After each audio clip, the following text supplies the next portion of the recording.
Welcome to the Deep Dive. Today we're tackling something that, well, it sparks a lot of interest, involves trillions globally, and its price seems to dance to the tune of almost every big event happening in the world. The price of gold. It really does. Gold's often seen as this kind of barometer for global stress and financial health. It isn't just about supply and demand for a metal. It tells us a story about investor fear, confidence, central bank policies. It's certainly been on a fascinating ride over the last decade or so. And that's exactly what we want to unpack today. We've taken a deep look at quite an extensive report that tracks gold price trends over the past decade, digs into what's driving the current situation, and forecasts where the price might be headed, even looking out as far as 2035.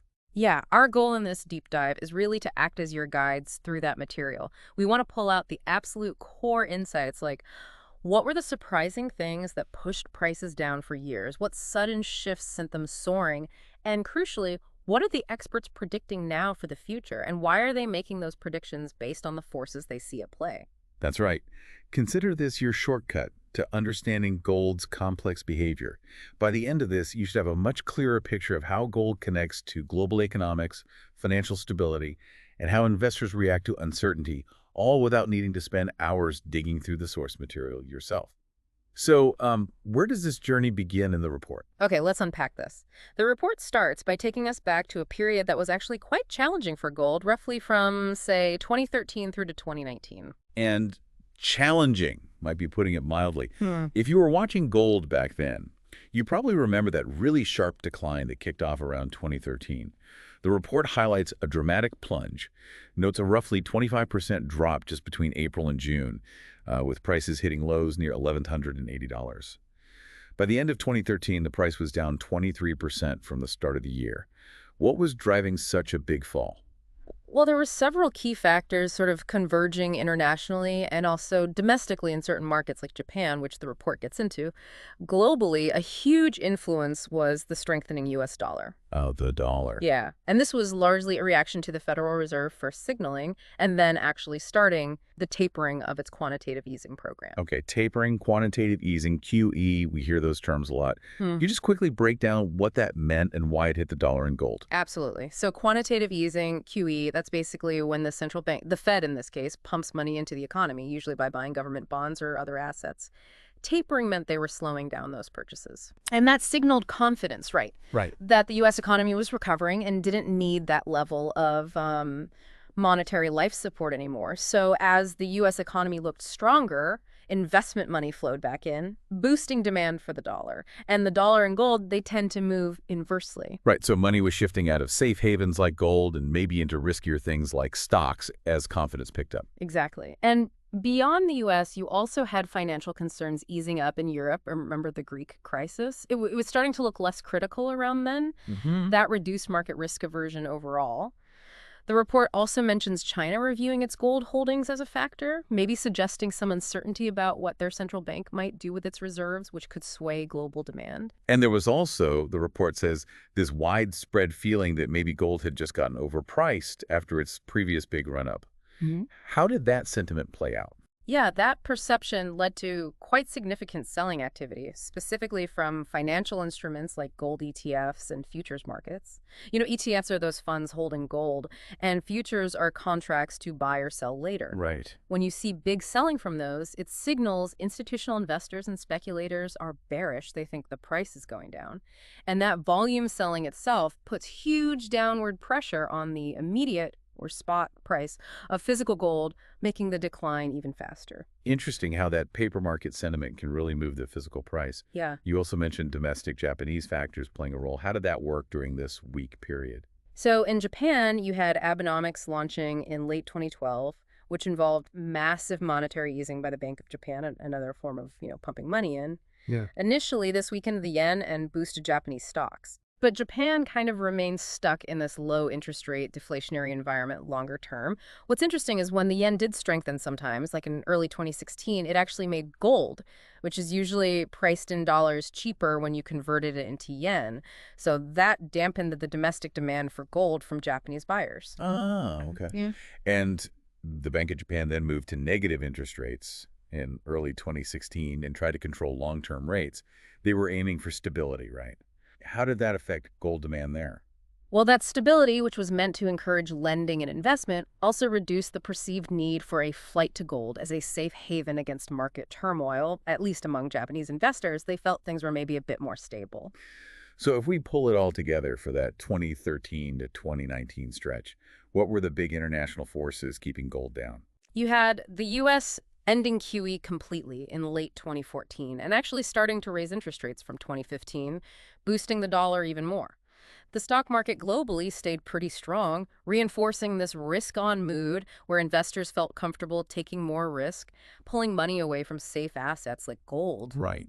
The Greek situation got somewhat resolved with a bailout deal in 2015, reducing that specific European worry. Central banks in major developed countries weren't really buying much gold then. Their holdings were pretty flat, and overall individual demand seemed to be weaker too. It really sounds like a perfect storm of factors just weighing the price down. It really was, yeah. But the report does note that even during this weak phase, there was still some underlying support. Lingering European debt issues, tensions in the Middle East between 2013 and 2016, that provided a bit of a floor. And things did start to gradually show signs of life from 2016 onwards. And the report points out the weakening yen started to boost the domestic gold price in Japan again, helping the yen price get back towards its original levels by mid-2019. Right. Which brings us neatly to the next phase, a very different one. Absolutely. Here's where the story takes a sharp turn. That upward trend that began sort of tentatively in mid-2019 suddenly accelerated dramatically with the start of the COVID-19 pandemic in 2020. Oh, yeah, I remember that well. Government, central banks everywhere just went into crisis mode. Massive fiscal stimulus, huge QE programs, unlike anything we'd seen before. The report specifically highlights the Fed cutting interest rates basically to zero and launching unlimited bond purchases in spring 2020. And this is where the idea of real interest rates becomes just incredibly important for understanding gold. All those central bank actions caused real interest rates, that's the interest rate you see, minus the rate of inflation to just plummet. They hit historic lows in the U.S. Okay, so real rates, not just the headline rate. Exactly. The key insight here is when you hear about massive central bank easing, don't just think money printing.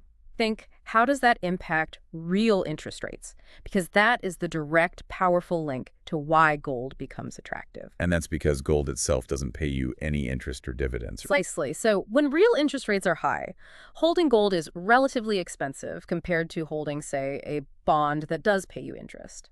But when real rates fall, especially into negative territory where inflation is higher than the interest rate, the opportunity cost of holding gold, what you're giving up by not holding something else, drops significantly. It makes gold look much better by comparison. Suddenly, yeah. It makes gold a much more appealing place to park your money. And at the same time, you had markets crashing. Economic uncertainty was just off the charts. So gold wasn't only attractive because real rates were low, it was also that classic safe asset people run to. Exactly right. People fled to perceived safety, and gold was a huge beneficiary. The report notes gold briefly went over $2,000 an ounce in August 2020, and that was directly tied to those peak pandemic fears and just the sheer amount of monetary easing being pumped in. But the story didn't end there. What's been driving gold prices since 2021? The initial pandemic shock maybe faded a bit, but then inflation really started to bite. Yeah, what's fascinating here is how the drivers kind of shifted again. Global inflation started picking up in a big way. Rising oil, food costs, supply chains jammed up, demand surging as economies reopened. Now, while central banks did start raising interest rates to fight that, They were pretty slow about it initially, weren't they? they were quite gradual at first, yeah. So financial conditions stayed relatively accommodative because, in many places, inflation was running higher than the interest rates being offered. Which means real interest rates were still low, or even negative, even though the headline rates were going up. Exactly. So investors kept buying gold, but the story changed slightly. It became more about gold as an inflation hedge, a way to store value that wouldn't lose purchasing power as fast as cash when inflation was high. And then on top of the economic stuff, geopolitical risks sadly started climbing again. The report mentions the Russia-Ukraine conflict starting February 2022.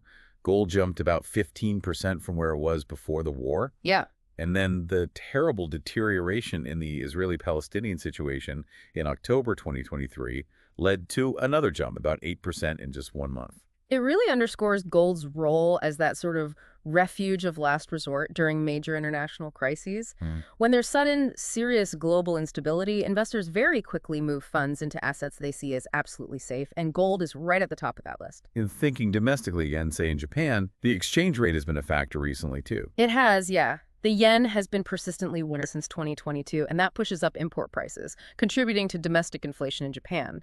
Now, for Japanese investors, a weaker yen makes dollar-priced assets, including gold, more expensive in yen. Right. Paradoxically, while that might deter some buyers, it also encourages others who see the rising yen price of gold as maybe a sign of future inflation or further yen weakness against the dollar.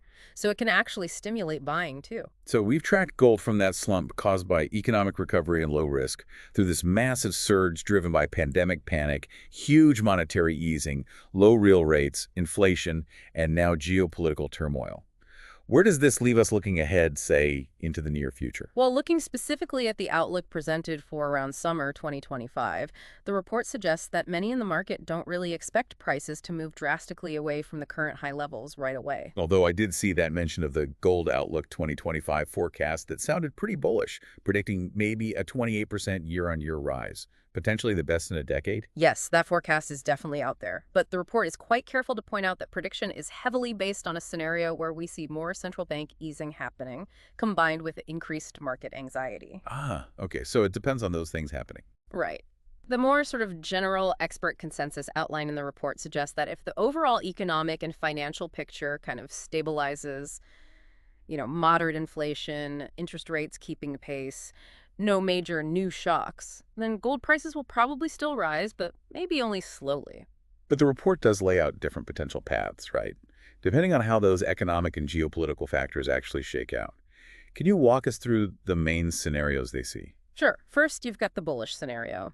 This happens if inflation and financial instability flare up again globally. In that situation, central banks might feel forced to cut interest rates and ease policy more than people currently expect just to support fragile economies. And if that happens, gold. You'd likely see increased demand for safe assets like gold. It would be similar to what we saw during the pandemic or even back in the late 2000s when central banks themselves were big buyers. The report includes analysis, like from Gold Hub, suggesting a significant price rise is likely in that kind of extremely accommodative environment if the Fed starts cutting rates again significantly. Okay, so instability plus easing equals higher gold prices. Makes sense. What about the middle path? That's the neutral scenario. This describes a world where inflation and interest rates in major economies stay moderate and financial markets avoid any major meltdowns. In this scenario, gold would probably hold its ground around the current high levels, maybe hovering near that $2,000 mark. So steady. Yeah, its demand would come more from being a portfolio hedge against unexpected risks, rather than a specific inflation or crisis hedge. The long-term expectation here is for a slow, gradual rise, maybe a few percent to, say, a few tens of percent over several years. And then there's the downside. What's the bearish scenario? This one plays out if we get an unexpectedly strong global economic recovery. If economies really bounce back robustly, central banks might feel confident enough to keep raising interest rates or at least hold them higher for longer than the market currently thinks. And the result for gold then? Well, if interest rates rise significantly and inflation cools down, then real interest rates could turn positive again, meaning you could actually earn more interest on cash or bonds than inflation is eating away. Right. That makes gold less attractive from an investment perspective. The report suggests this could lead to a short-term fall, maybe mentioning a potential drop into the $1,800 to $2,000 range by the end of 2025 as a possibility if this scenario unfolds. So the near term really hangs on whether inflation sticks around, how central banks respond, and if any new crises pop up. It's quite a range of possibilities. It really is. It just highlights how sensitive gold's price is to those big macroeconomic and geopolitical shifts. Right, that gives us a pretty clear picture of the recent past and the near future. But the report goes even further out, looking towards 2035. Predicting over a decade ahead, that feels incredibly uncertain. What does the report suggest is even the potential range for gold that far out? You're absolutely right. Predicting 2035 involves a huge amount of uncertainty. Where will inflation be, interest rates, the global political climate? But the combination of analyses the report pulls together does offer some interesting perspectives. It suggests a price range generally in the order of several $1,000s per ounce. Several thousand, okay. Yeah. That's broad. Does it try to pin it down more? It does offer some specifics. It mentions one prediction from a gold fund management company suggesting a base case around $4,800 by 2030, potentially going over $5,000 or even hitting $6,000 by 2035. The broader market consensus cited seems maybe a little more cautious, generally looking at prices around $4,000 to $5,000. They expect demand to continue, but perhaps not another explosive surge like we saw with COVID. Okay, so still significantly higher than today. What factors are seen as the key drivers pushing prices potentially that high in the long term out to 2035? There are several crucial ones highlighted. First, central bank demand is seen as a really significant bullish factor. As of late 2024, global central banks held something like 36,700 tons of gold. Yeah, and the expectation is that many countries, especially emerging markets, will keep buying. Why? Well, to reduce their reliance on the US dollar, to diversify their reserves. And even for developed countries like Germany and France, which already hold a lot, like 10–20% of their assets in gold, the expectation is they'll maintain those substantial holdings. This steady buying from central banks acts as a consistent source of demand, basically soaking up supply from the market. So the baseline assumption is central banks will continue to be net buyers, more or less. Yes, that seems to be the core anticipation in the report. Then another very significant factor, and I think this is one of the most striking points when you look really long term, is mine supply. Ah, digging it out of the ground. Exactly. The report raises concerns about limited growth in global gold production from mines and potentially even a bottleneck developing through the 2030s. We're already seeing very slow growth, like Q1 2025 mine production was only expected to be up about 1% compared to the year before. Why is it so hard to expand mine production? It's a few things. We're seeing depletion of the easier-to-reach, high-grade deposits. Plus, environmental regulations are getting stricter, making it harder and more expensive to find and develop new mines. It's a long, costly process. And what about recycled gold? Melting down old jewelry, scrap gold. Does that fill the gap? You'd think so, but maybe not as much as expected, especially if prices are high. The report suggests the supply of recycled material is also likely to be restricted. When gold prices are soaring, people often tend to hang on to their gold rather than selling it for scrap. Interesting. So high prices can actually reduce the scrap supply. Exactly. It can intensify the sense of tightness between supply and demand. This fundamental supply constraint is seen as a powerful long-term support for prices, kind of independent of the day-to-day market noise or interest rate moves. That's a really key point, that limited supply acting as a fundamental floor or booster for the price over time. And the report even brings in things like AI models and other expert views. It does. It mentions that some AI models, especially if they assume we continue to see relatively high growth in the money supply globally, project prices going over $5,000 by the mid-2030s. It also includes perspectives from firms like Incrementum, which specializes in gold research. They suggest this could be part of a new bull market that will continue for decades. Decades, wow. Yeah, they're thinking factors in the huge increase in global money supply we've seen since the 2010s and the potential for the global economy to shift into a higher inflation era, maybe something like the 1970s. So if you synthesize all of that for 2035, what's the overall picture the report paints? Based on these different analyses, the general expectation seems to be a price somewhere around $5,000 in a kind of standard macroeconomic scenario, but with the potential to go higher still within that several $1,000s range, particularly because of those fundamental supply and demand factors, and gold's inherent rarity commanding a premium. It suggests gold will likely remain a very highly valued and potentially increasingly scarce asset within the global financial system over the next decade. Well, we've certainly taken a deep dive into the gold price roller coaster today. We've gone from the mix of factors that drove its slump back in the early 2010s, Right. through that dramatic climb fueled by global crises, unprecedented monetary policy, inflation worries, geopolitical shocks, Yeah, quite a ride. to exploring the different paths the price might take in the nearer term based on those market scenarios. And looking even further out, we've seen how those fundamental forces like central bank buying and perhaps really critically, those potential bottlenecks in mine supply are expected to be major influences shaping gold's value out towards 2035 and maybe beyond. Absolutely. Understanding this complex interplay, Yeah. between the big economic conditions, inflation, real interest rates, geopolitical risks, what central banks are doing, and those very specific supply and demand dynamics for the metal itself, hopefully gives you a much more informed perspective on why gold moves the way it does and its evolving place in the whole global financial landscape. So Thinking about all of that, those different possible near-term scenarios we discuss, and those longer-term drivers like central bank activity, and especially those striking supply constraints for 2035, how might future unexpected global events change this outlook? Maybe a surprisingly strong recovery nobody saw coming, or a completely new kind of crisis, or maybe a sudden shift in how central banks view gold. And how does knowing about those specific supply and demand factors influence your own view of gold's fundamental value in the long run?